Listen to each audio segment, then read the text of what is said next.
Welcome back, everybody. I'm Stamford Chidge. This is the Chelsea Football Fancast, and this is the final part of the show, and also my last part of the show for about a month. I'm going away for a month. I won't be back till March. So if you love me, then, you know, enjoy the next 15 minutes. If you hate me, then spend the entire 15 minutes cheering and running around the room with your jumper over your head. That's what I would do. Anyway, I've got Dan, the lovely Dan Levene with me. I've got the fantastic Andy Silverman. And my benefactor sponsor and my bestest mate of the football now, Dan Silver. There you go. So, wonder why. Look, wonder why? I'm cheap, mate. Just get me a ticket for a game, buy me a pint. I'm anybody's, Andy. You know this. He's got a wife on offer and all now. He has. There we go. Maybe he's going to swap Julie for me. I mean, maybe it could be a marriage made in heaven. I get some away games. Good man. Great response. Now, at this particular juncture, we usually have the beautiful Sophie Rose or the even more beautiful Jonathan Kidd to read a bit of Chelsea Chatter stats, but neither of them are here tonight, so that means I'm afraid you're going to put up with my horrible voice for quite a while. But after this beautiful little Chelsea Chatter sting, we will have some Chelsea Chatter stats. I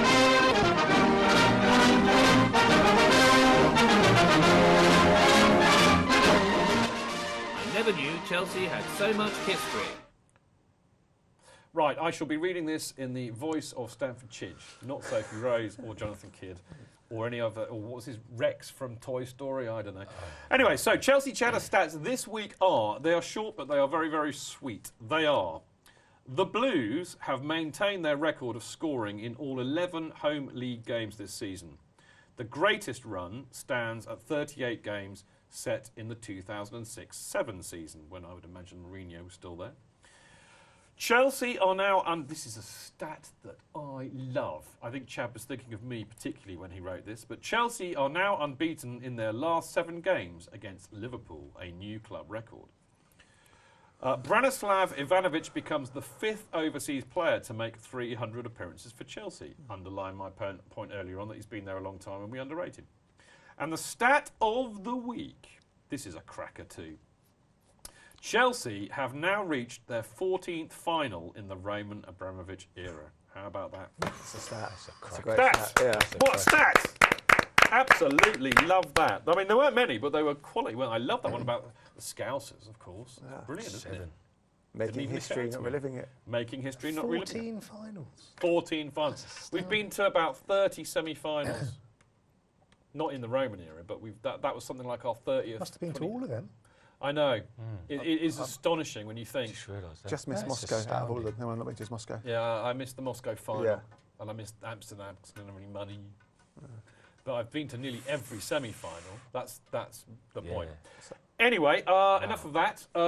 Right, Chelsea Chatter, of course. And well, if you want more stats and more Chelsea history, rather than what was it? We said making it, not reliving it. Chatter's writing it, not rewriting it. I don't know. Anyway, so if you want any more of that, you go to www.chelseachatter.com and you can follow him on Twitter @ChelseaChatter. So there we go. Now, again, you know, we normally have this thing called Sophie's Choice, where she reads out an email or two from the punters what I've sent them in. But she's not here. So it'll have to be me. I might pick on one of the boys. We'll see. Anyway, as it's my last show and you're not going to hear from me for ages, I'm going to probably do it myself. But anyway, it'll be done after this bongo-playing sting.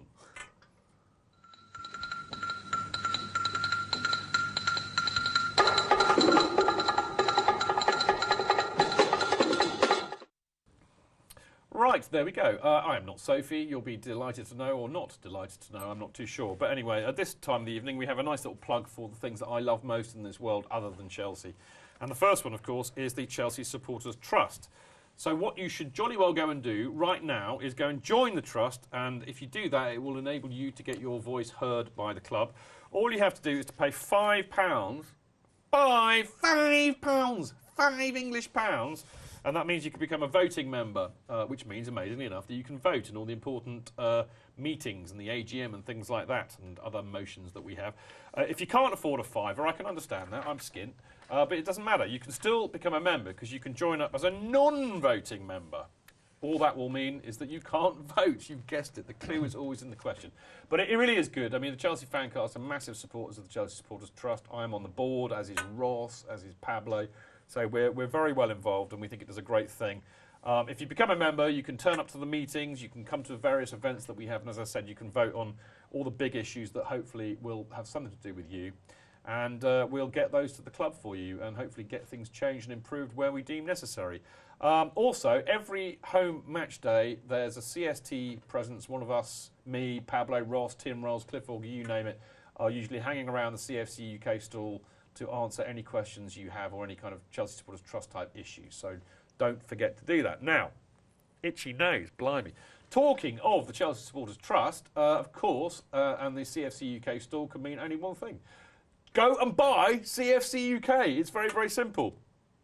Dave's always at the stall on a Saturday home match, and of course he's always at the away games too, where you will hear the immortal cry, "Hurry up, it's only £1." There you go. So make sure you stroll over there. It really is a fan. I mean, fanzines are brilliant. We talked about this on the show the other week, but they're dying out, sadly. The red issue's now gone, which is a great shame, and they really are very much part of football culture. And I'm really honoured and privileged that I've been able to write for it for about 5 or 6 years now. So there you go. If you can't get it in the flesh, as it were, by seeing us on the stall, you can, of course, get it digitally. And all you have to do is to go to cfcuk.net, and then you can subscribe and download the whole darn lot. And if you live in North America, i.e. USA and Canada, then you can also get them physically through colonialdistributions.com. So how about that? Go and get it. Hurry up. Now, I've got the world's longest email here. Before you go into that, can I just chuck another one into that list of important things that people can spend their money on? Dan, I went to the Chelsea Pitch Owners annual general meeting the other day, and there was a lot of talk there about how more shareholders are needed.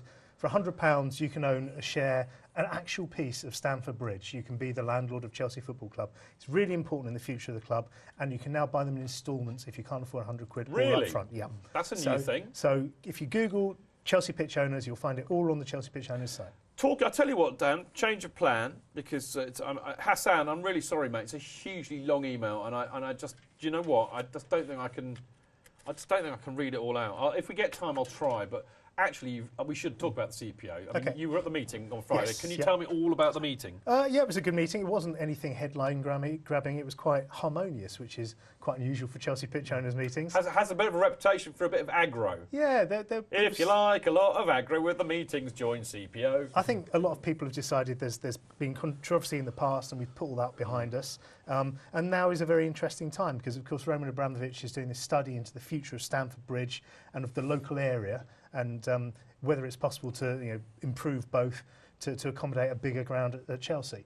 And there was a lot of talk about that. We don't really know what the plans involve yet because the club hasn't told anyone. But they have consulted 120 different local stakeholders, as they call it in the business. That means people like their landlords, CPO, other businesses, about what that area of London's going to look like if they redo the ground. And there is going to be a lot of work if Chelsea do go for a 60,000, 55,000 capacity ground at Stamford Bridge. The whole area is going to look very, very different because as good neighbours, they're going to have to put money into revitalising what was described as perhaps not the prettiest stretch of Fulham Road. I don't think that's unfair. So it's a really beautiful to me, Dan. Yeah. Well, okay. So it's a really interesting time and a very important time, I think. And if anyone wants a voice, the only way to do it is to buy a share in Chelsea Pitch Owners. So the feasibility study was mentioned, was it? It was mentioned. There wasn't a lot said about it. Because it's not finished yet. Because it's not finished. People I know were expecting it late... November. Well, September was the first thing I heard, yeah. And it's been put off and put off and put off. But that's because I think there's a lot of proper consultation gone into it. It's a big bit of work. So we're really now just hanging on to find out what Mr. Abramovich's investigation finds out. I mean, one thing that really comes out of that, I mean, as everybody remembers, you boys particularly, the whole fracas with CPO a few years ago was because the club were trying to basically land grab. They were going to try and buy all the shares up so that they could do what they wanted with the ground, which meant potentially sell it to somebody else so that they could move. And a lot of the supporters in the club within and outside of the CPA membership were very dead set against that. And the club now seem to have come around to another view, which is actually, do you know what, it might well be better staying at Stamford Bridge, even if we have to redevelop the whole thing? Well, I think a lot of that is due to necessity because a few years ago there was talk about other sites. There was talk about Battersea, and that's not going to happen now because it's something else. There was talk about Earl's Court. That's not going to happen now because it's something else.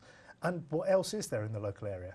Wormwood Scrubs. Well, QPR have got their eye on that sort of neck of the woods. Because we don't want to go there. So I think Chelsea... Well, not deliberately, anyway. Chelsea have realised unless you go a long, long way away, and I don't think there's an appetite to do that, then going to have to find a way to make Stamford Bridge work.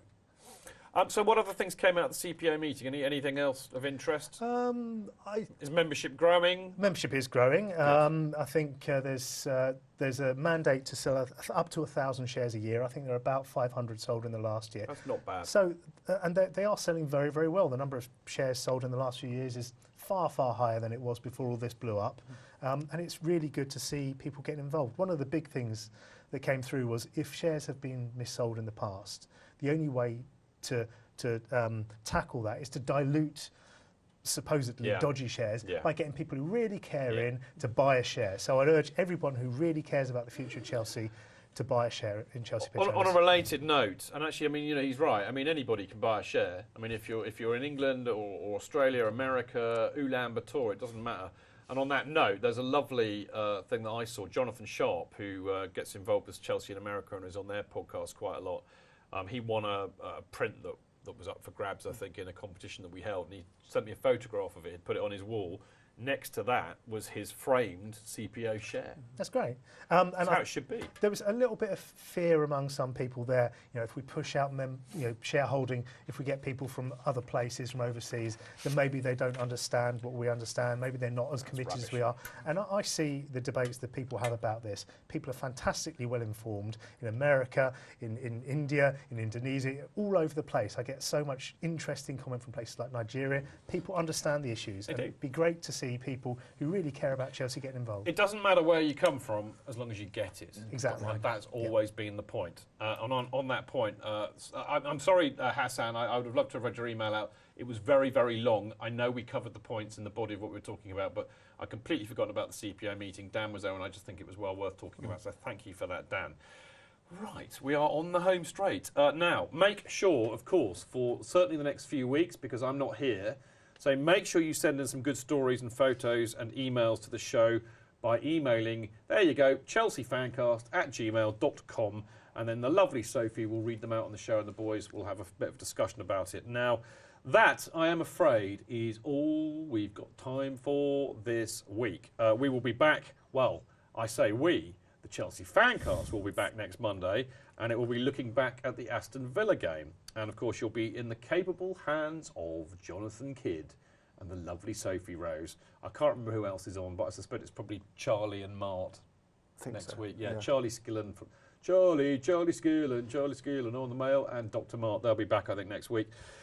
And as I said, this is my last show for a little while. I'm having a bit of a sabbatical. I'm having a month off because I've got lots of other stuff to do in my day job. So I'm having a bit of a break. And as I said, I'm going to leave you in the capable hands of Jonathan and Sophie et al.